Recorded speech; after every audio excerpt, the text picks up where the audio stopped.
समय है आमर आशायी छात्र छात्री परिषद तरफ जो संघर्ष चली जो यज्ञ चली जो साधना चली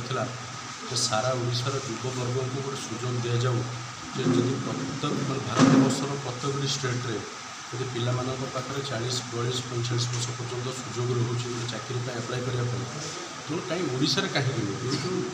मैंने ये जो चिंताधारा नहीं कि आम आगू बढ़ी 10 धरी तेणु से यज्ञर आज पूर्णाहुति पड़ी मान्यवर मुख्यमंत्री मोहन चरण माझी सरकार सेटा आज से युववर्ग कथा बुझीपार कथा कि ओडिशा सब पिलांर जो हायर एजुकेटेड पीपुल मैंने हायर एजुकेटेड यूथ मान पाखे से सुजोग कहीं पिला मैंने ग्रेजुएशन पर पोस्ट पीजी कर देखिए सब यूनिवर्सिटी पीजी कर वकिल कर पीएचडी कर से 25-30 वर्ष हो जाए पर्याप्त स्थिति सुजोग रोनी चाकरी खंड अप्लाई कर तेणु आमर यही दाबीटा रही सरकार पाखे कि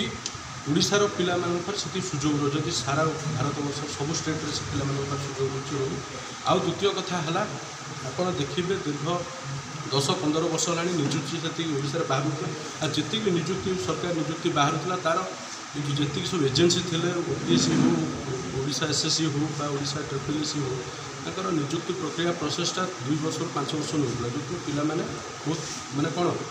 बहुत हैरान होते आशा छाड़ी दौले आई आशार किरण आज मोहन माझी सरकार से आमर आम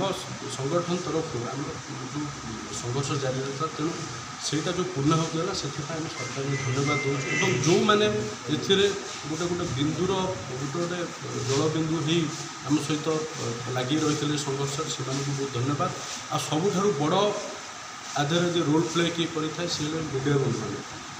आपण मानक भी बहुत धन्यवाद जे ये जो छोट जिनसर जो तरंग खेल सारा ओडिशा सारा तो भारत वर्ष जो न्यूज़टा को जो लोकों भितर ये जो आइडियाटा कि यहाँ दाबीटा को चारिआडे प्रचार कर बड़ भूमिका था से आपको बहुत बहुत धन्यवाद जहाँ हो आज एटलिस्ट ये जो सरकार कैबिनेट डिसीजन पर प्रत्येक गोटे युवक पिला भर हसरे निश्चित भाव में हस फुटो मुहर से आपण मानक धन्यवाद सरकार धन्यवाद समस्त।